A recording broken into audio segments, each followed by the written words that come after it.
Iran ಹಾಗೂ Israel ದೇಶದ ನಡುವಿನ ದಿನದಿಂದ ದಿನ ಉದ್ಲಿಂಗ ಪರಿಸ್ಥಿತಿ ಇರುವಂತದ್ದು. ಸದ್ಯಕ್ಕೆ ಇಸ್ರೇಲ್ ನಿಂದ ವಾಪಸ್ ಆದಂತಹ ಕನ್ನಡಿಗರು ನಮ್ ಜೊತೆ ಇದ್ದಾರೆ, ಬನ್ನಿ ಮಾತನಾಡಿಸ್ತಾ ಹೋಗ್ತೀನಿ. ಮೇಡಮ್ ಹೇಳಿ, ವಾಪಸ್ ಆಗಿದ್ದೀರಾ, ಹೇಗ್ ಅನಿಸ್ತಾ ಇದೆ ಈ ಕ್ಷಣ? ತುಂಬಾ ಖುಷಿ ಆಗ್ತಾ ಇದೆ. ಇದೊಂದು ಲೈಫ್ ಟೈಮ್ ಎಕ್ಸ್ಪೀರಿಯನ್ಸ್.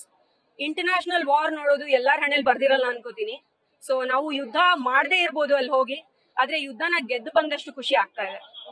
ಯಾಕಂದ್ರೆ ಮೊದಲನೇ ದಿನ ಯಾವಾಗ ಅಲ್ಲಿ ಏರ್ಪೋರ್ಟ್ ಕ್ಲೋಸ್ ಆಯ್ತು, ಯುದ್ಧ ಶುರು ಆಯ್ತು ಅಂತ ಗೊತ್ತಾಯ್ತು, ಮನೆ ಕಾಣ್ತಾನೆ ಇರ್ಲಿಲ್ಲ, ಮನೆಯವ್ರು ಕಾಣ್ತಾನೆ ಇರ್ಲಿಲ್ಲ. ಇಷ್ಟು ಬೇಗ ನಾವು ಇಷ್ಟು ಸುರಕ್ಷಿತವಾಗಿ ವಾಪಸ್ ಬರ್ತೀವಿ ಅಂತ ಕೂಡ ಅನ್ಸಿರ್ಲಿಲ್ಲ.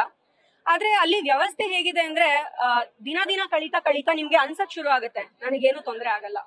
ಇಲ್ಲಿ ಆ ಸಿಸ್ಟಮ್ ಇದೆ, ಅವ್ರು ಆಗ್ಲೇ ನಮ್ಮ ಸುರಕ್ಷತೆಗೆ ಬೇಕಾಗಿರೋ ಎಲ್ಲಾ ವ್ಯವಸ್ಥೆ ಮಾಡಿದ್ದಾರೆ.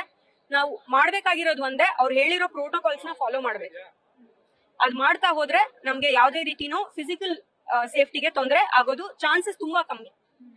ಸೊ ನಮ್ಗೆ ಆ ಸೇಫ್ಟಿ ನಮ್ಗಿದ್ರು ಕೂಡ ನಮ್ ಮನೆಯವ್ರಿಗೆ ಇಲ್ಲಿ ಅದನ್ನ ತಲುಪಿಸೋದು ನಂಗೆ ಕಷ್ಟ ಆಗ್ತಿತ್ತು. ಮನೇಲಿ ನಂಗೆ 2 ಸಣ್ಣ ಮಕ್ಳಿದ್ದಾರೆ, ದಿನ ಕೇಳೋರು ಯಾವಾಗ ಬರ್ತಾರೆ ಅಂತ. ಹೇಳೋದ್ ಕಷ್ಟ, ಇಂಥ ದಿನನೇ ಬರ್ತೀನಿ ಅಂತ. ಆದ್ರೆ ಅದೇ ಹೇಳದ್ನಲ್ಲ, ಐರನಿ ಏನಂದ್ರೆ ನಾನಲ್ಲಿ ಸೇಫ್ ಆಗಿದ್ದೆ, ಆದ್ರೆ ನಮ್ಮ ಮನೆಯವ್ರಿಗೆ ನನ್ ಮೇಲೆ ನಂಬಿಕೆ ಬರ್ತಾ ಇರ್ಲಿಲ್ಲ. ಸೊ ಈ 5 ದಿನದಲ್ಲಿ ನನಗಾಗಿ ತುಂಬಾ ಕಷ್ಟದ ಪರಿಸ್ಥಿತಿ ಅದೊಂದೇ, ಅವರನ್ನ ನಂಬಿಸೋದು. ಮೇಡಮ್, ನೀವು ಯಾವಾಗ ಹೋಗಿದ್ರಿ ಮತ್ತೆ ಯಾವ ಪರ್ಪಸ್ ಗಾಗಿ ನೀವು ಹೋಗಿದ್ದು ಅಂತ ಹೇಳಿ? ನಾವು ಜೂನ್ 7ನೇ ತಾರೀಕು ಇಲ್ಲಿಂದ ಹೊರಟ್ವಿ. ನಾವು 18 ಜನದ ಗುಂಪು, 15 ಸಿವಿಕ್ ಲೀಡರ್ಸ್, ಆಮೇಲೆ 3 ಜನ coordinators from BPAC, Bangalore political action committee ಅಂತ. Israeli consulate of South India ಅವರು ನಮ್ಮನ್ನ ಹೋಸ್ಟ್ ಮಾಡಿದ್ರು ಇಸ್ರೇಲ್ ಅಲ್ಲಿ. ಸೊ ನಾವು Israel minister of foreign affairs guest ಆಗಿ ಹೋಗಿದ್ವಿ. ಅಲ್ಲಿ ಅವರ science, technology, innovation, startup culture ಇದನ್ನೆಲ್ಲ ಕಲ್ತು ಟ್ರಾಫಿಕ್ ಮ್ಯಾನೇಜ್ಮೆಂಟ್ ಆಗಿರ್ಬೋದು, ವಾಟರ್ ಮ್ಯಾನೇಜ್ಮೆಂಟ್ ಆಗಿರ್ಬೋದು, ಅವರೆಲ್ಲ ಅದನ್ನ ಹೇಗ್ ಮಾಡ್ತಿದ್ದಾರೆ, ನಾವ್ ಅದನ್ನ ಕಲ್ತ್ ಬಂದು ಇಲ್ಲಿ ಸಿವಿಕ್ ಲೀಡರ್ಸ್ ಆಗಿ ಬೆಂಗಳೂರಿನಲ್ಲಿ ಏನಾದ್ರೂ ನಾವು ಪರಿಸ್ಥಿತಿ ಬದಲಾಯಿಸಬಹುದಾ, ಏನಾದ್ರು ಇಂಪ್ಲಿಮೆಂಟ್ ಮಾಡ್ಬೋದಾ, ಈ ಕಾರಣಕ್ಕೆ ಹೋಗಿದ್ವಿ. ನಮ್ ಟೂರ್ ತುಂಬಾ ಚೆನ್ನಾಗಾಯ್ತು. ನಾವು ಹೊರಡೋ ದಿನ ಅಲ್ಲಿ ಏರ್ಪೋರ್ಟ್ ಶಟ್ ಆಯ್ತು. ಆದ್ರೆ ನಾ ಹೇಳ್ದಾಗೆ ಇಷ್ಟು ಬೇಗ ನಾವು ಮತ್ತೆ ಮನೆ ಸೇರ್ತೀವಿ ಅಂತ ಅಂದ್ಕೊಂಡಿರ್ಲಿಲ್ಲ. ಸೊ ನಾವು ತುಂಬಾ ಥ್ಯಾಂಕ್ಸ್ ಹೇಳ್ಬೇಕು ಯಾರಿಗೆ ಅಂದ್ರೆ ನಮ್ಮ ಹೋಸ್ಟ್ಗೆ, ಆರ್ಲಿ ಮೇಡಮ್ ಅಂತ. ಅವರು ಬೆಂಗಳೂರಿನಲ್ಲಿ ಕಾನ್ಸುಲೇಟ್ ಜನರಲ್ ಆಗಿದ್ದಾರೆ, Israeli consulate general for south India. BPAC ಅವ್ರ ತಂಡ ನಮ್ಮನ್ನ ಮಕ್ಕಳ ತರ ಕರ್ಕೊಂಡು ಹೋಗಿ ಸುರಕ್ಷಿತವಾಗಿ ಕರ್ಕೊಂಡು ಬಂದಿದ್ದಾರೆ. ನಮ್ಮ ಇಂಡಿಯನ್ ಎಂಬಸಿ ಟೆಲ್ ಅವೀವ್ ನಲ್ಲಿ ತುಂಬಾ ಸಹಕಾರ ಕೊಟ್ರು.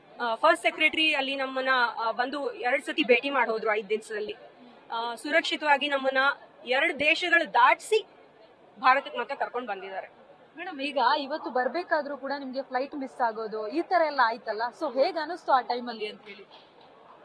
ಅಭ್ಯಾಸ ಆಗ್ಬಿಟ್ಟಿದೆ ಅಡಚಣೆಗಳು ಇವಾಗ. ಈಗ ಒಂದ್ಸತಿ ಏನಂದ್ರೆ ಈ ಎಕ್ಸ್ಪೀರಿಯನ್ಸ್ ಆದ್ಮೇಲೆ, ಹೌದಾ ದಿಸ್ ಟು ಶಲ್ ಪಾಸ್ ಅಂತಾರಲ್ಲ ಇಂಗ್ಲಿಷ್ ಅಲ್ಲಿ, ಹಾಗೆ ಕಳೆದ್ ಬಿಡುತ್ತೆ ಬಿಡು, ನಾವ್ ಸೇಫ್ ಆಗಿರ್ತೀವಿ. ಆಮೇಲೆ ನಮ್ಮ ಮನೆಯವ್ರ ಪ್ರಾರ್ಥನೆ, ಆಮೇಲೆ ಮೀಡಿಯಾದವರು ತುಂಬಾ ಫಾಲೋ ಅಪ್ ಮಾಡ್ತಾ ಇದ್ರು. ನಮ್ ಪರಿಸ್ಥಿತಿ ಗೊತ್ತಾದಾಗಿಂದಾನು ಹೇಗಿದ್ದಾರೆ ಕನ್ನಡದವರು ಅಲ್ಲಿ, ಇಂಡಿಯನ್ಸ್ ಹೇಗಿದ್ದಾರೆ, ಯಾವಾಗ ವಾಪಸ್ ಬರ್ತಾರೆ, ಪ್ರತಿ ದಿನಾನು ನಮ್ಗೆ ನಮ್ಮನ್ನ ಟ್ರ್ಯಾಕ್ ಮಾಡ್ತಾ ಇದ್ರು, ನಮ್ ಸೇಫ್ಟಿ ಟ್ರ್ಯಾಕ್ ಮಾಡ್ತಿದ್ರು. ಸೊ ಇದರಿಂದ ಎಲ್ಲ ನಮಗೂ ಒಂದು ಭರವಸೆ ಇತ್ತು, ನಮ್ಗೇನು ಆಗಲ್ಲ, ಜನ ಗೊತ್ತು ನಾವಿಲ್ಲಿ ಇದೀವಿ ಅಂತ, ಇವತ್ತಲ್ಲ ನಾಳೆ ನಾವು ಸುರಕ್ಷಿತವಾಗಿ ವಾಪಸ್ ಬರ್ತೀವಿ ಅಂತ. ಮೇಡಮ್, ಈಗ ನಿಮ್ಗೆ ಮನೆಯವ್ರ ಜೊತೆ ಎಲ್ಲ ಮಾತಾಡೋದಕ್ಕೆ ಆಗ್ತಾ ಇತ್ತ, ಅಲ್ಲಿಂದ ಸಂಪರ್ಕದಲ್ಲಿ ಇದ್ರ ನೀವು ಅಂತ ಹೇಳಿ? ಖಂಡಿತ. ನಾವು ಒಂದ್ ಒಳ್ಳೆ ಹೋಟೆಲ್ ಅಲ್ಲಿ ಇದ್ವಿ. ತುಂಬಾನೇ ಟೆಲ್ ಅವೀವ್ ನಲ್ಲಿ ತುಂಬಾನೇ ಒಳ್ಳೆ ಲೊಕೇಶನ್ ಅದು. ನಮ್ಮ ಹೋಟೆಲ್ ಎದುರುಗಡೆನೆ ನಮ್ಮ ಇಂಡಿಯನ್ ಎಂಬಸಿ ಇತ್ತು. ಅದು ಒಂಥರ ನಮ್ಗೆ ಸಮಾಧಾನ ಕೊಡ್ತಾ ಇತ್ತು. ಏನಾದ್ರೂ ಸಹ ನಮ್ಮ ಭಾರತ ದೇಶದ ಒಂದು ಪೀಸ್ ಆಫ್ ಲ್ಯಾಂಡ್ ಇಲ್ಲೇ ಇದೆ, ಒಂದು ಅಂಗ ಇಲ್ಲೇ ಇದೆ, ನಾವು ಅಲ್ಲಿಗೆ ಹೊರಟೋಗ್ಬೋದು ಅಂತ. ಸೊ ಸಂಪರ್ಕದಲ್ಲಿರೋದಕ್ಕೆ ತೊಂದರೆ ಇರಲಿಲ್ಲ. ಆದ್ರೆ ಯಾವಾಗ ಅಲ್ಲಿ ಒಂದು ಸಿಸ್ಟಮ್ ಇದೆ, ಅಲ್ಲಿ ರಾಕೆಟ್ಸ್ ಹೋಗುತ್ತೆ, ಮಿಸೈಲ್ಸ್ ಹೋಗುತ್ತೆ ಅಂದ್ರೆ ಆ ಆಪ್ ನಲ್ಲಿ ಒಂದು ಸೈರನ್ ಕೂಗುತ್ತೆ. ಆ ಸೈರನ್ ಕೂಗಿದಾಗ ನಮ್ಮ ಹತ್ರ 1.5 ನಿಮಿಷ ಇರುತ್ತೆ, ನಾವು ಒಂದು ಸುರಕ್ಷಿತವಾದ ಜಾಗಕ್ಕೆ ಹೋಗೋದು. ಅಲ್ಲಿ ಒಂದು ಮ್ಯಾಂಡೇಟ್ ಏನಿದೆ ಅಂದ್ರೆ ಪ್ರತಿ ಬಿಲ್ಡಿಂಗು ಒಂದು ಬಂಕರ್ ಅಂತ ಕಟ್ಟಿರ್ತಾರೆ. ಅದು ನಮ್ಮ ಬೇಸ್ಮೆಂಟ್ ತರ. ಬಿಲ್ಡಿಂಗ್ ಬಿದ್ರೂ ಕೂಡ ಡೆಬ್ರೀಸ್ ಕೆಳಗೆ ಜನ ಹೋಗೋದಿಲ್ಲ. ಆ ಡೆಬ್ರೀಸ್ ಎಲ್ಲ ತೆಗೆದ್ಮೇಲೆ ಜನನ ಎವ್ಯಾಕ್ಯುಯೇಟ್ ಮಾಡಬಹುದು. ಸೊ ಆ ಸೈರನ್ ಹೊಡೆದ ತಕ್ಷಣ ನಮ್ಗೆ ಅಭ್ಯಾಸ ಆಗ್ಬಿಟ್ಟಿದೆ. ಈಗಲೂ ನಮ್ಗೆ ಫ್ಲೈಟ್ ಅಲ್ಲಿ ಬರುವಾಗ ಕೂಡ ಸೈರನ್ ಹೊಡ್ಕೋತಾ ಇತ್ತು. ಅಲ್ಲಿ ಜನದ ಬಗ್ಗೆ ಈಗಲೂ ಕಾಳಜಿ ಇದೆ.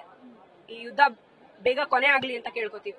ಮೇಡಮ್, ನಿಮ್ಗಾದಂತ ಅನುಭವ ಅಲ್ಲಿ ಯಾವ ತರ ಇತ್ತು ಮೇಡಮ್? ಯುದ್ಧ ಏನಾದ್ರು ಸೌಂಡ್ ಕೇಳೋದು ಈ ತರ ನಿಮ್ಮ ಎಕ್ಸ್ಪೀರಿಯನ್ಸ್ ಏನಾಯ್ತು ಅಂತ ಹೇಳಿ ಅಲ್ಲಿ? ಕೆಲವು ಸತಿ ನಮ್ಮ ಬಿಲ್ಡಿಂಗ್ ಮೇಲೆನೆ ನಿಮ್ಗೆ ರಾಕೆಟ್ಸ್ ಆಗಿರ್ಬೋದು, ಮಿಸೈಲ್ಸ್ ಆಗಿರ್ಬೋದು, ಅದು ಹೋಗಿದ್ದ ಅನುಭವ, ಆ ಶಬ್ದ ಇನ್ನ ಜ್ಞಾಪಕ ಇದೆ. ನಮ್ಮ ಹತ್ತಿರದ ವಿಸಿನಿಟಿನಲ್ಲೇ ಅದು ಭೂಮಿಗೆ ಹೊಡೆದಾಗ ಕೂಡ ಆ ಶೇಕ್ ಆಗಿದ್ದು ಮರೆಯೋಕ್ಕಾಗೋದಿಲ್ಲ.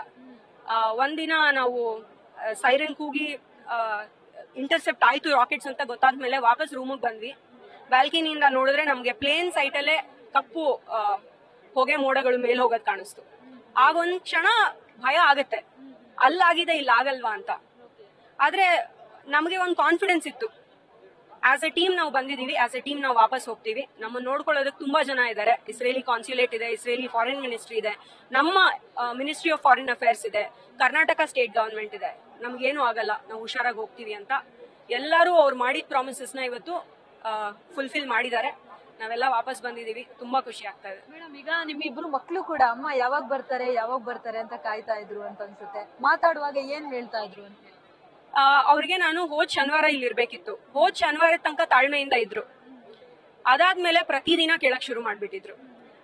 ನನ್ನ ಚಿಕ್ಕ ಮಗುಗೆ 3 ವರ್ಷ, ರಾತ್ರಿ ಹೊತ್ತು ವಿಡಿಯೋನಲ್ಲಿ ಲಾಲಿ ಹಾಡಿ ಮಲಗಿಸ್ತಾ ಇದ್ದೆ. ಕಷ್ಟ, ಬಟ್ ಐ ಥಿಂಕ್ ಈ ತರ ಟೈಮ್ಸ್ ನಲ್ಲೇ ನಮ್ಮ ಮಕ್ಳಿಗೆ ರೆಸಿಲಿಯನ್ಸ್ ಬಿಲ್ಡ್ ಆಗೋದು. ಅಮ್ಮ ಅಂದ್ರೆ ಹೇಗಿರ್ತಾರೆ ಅಂತ ಒಂದ್ ಇಮೇಜ್ ಇದೆ. ಮನೇಲಿ ಇರ್ತಾರೆ, ಊಟ ಮಾಡಿಸ್ತಾರೆ, ಮಲಗಿಸ್ತಾರೆ. ಆದ್ರೆ ಅಮ್ಮಂಗೆ ಬೇರೆ ಬೇರೆ ಎಕ್ಸ್ಪೀರಿಯನ್ಸಸ್ ಇರುತ್ತೆ ಅಲ್ವಾ? ಅದು ತುಂಬಾ ಜನ ಮಕ್ಳಿಗೆ ಎಕ್ಸ್ಪೀರಿಯನ್ಸ್ ಮಾಡೋದು ಕಷ್ಟ. ನನ್ ಮಕ್ಳಿಗೆ ಆ ಭಾಗ್ಯ ಇದೆ. ನಮ್ಮಮ್ಮ ಒಂದ್ ವಾರ್ ನೋಡಿ ಬಂದಿದ್ದಾರೆ. ಆ ಸ್ಟೋರಿ ನನ್ನ ಮಕ್ಳಿಗೆ ಹೇಳ್ಬೋದು, ನನ್ ಮಕ್ಳು ಅವ್ರ ಮಕ್ಳಿಗೆ ಹೇಳ್ಬೋದು. ಅದಕ್ಕೆ ನಂಗೆ ತುಂಬಾ ಹೆಮ್ಮೆ ಇದೆ. ಪುಷ್ಪಾ ಮೂರ್ತಿ. ನಮ್ಮನೆ park west apartment, Binnymill main road ನಲ್ಲಿ. ನಾನು ಲಾಯರ್ ಮೇಡಮ್, ಒಂದು IT ಕಂಪನಿ ಕೆಲಸ ಮಾಡ್ತೀನಿ. I am also civic leader. ಹಾಗಾಗಿ ನಾನು ಬಿಪಾಕ್ ಜೊತೆ ಅಸೋಸಿಯೇಟ್ ಆಗಿದ್ದೀನಿ. Thank you. ಇದಿಷ್ಟು ಇಸ್ರೇಲ್ ಇಂದ ವಾಪಸ್ ಆದಂತಹ ಕನ್ನಡಿಗರ ಮಾತು. ಕ್ಯಾಮರಾ ಪರ್ಸನ್ ರಘು ಜೊತೆ Ankita Rai, news first, Bengaluru. News first, ನಿರ್ಭೀತಿಯಿಂದ ನಿಮ್ಮ ಪರವಾಗಿ.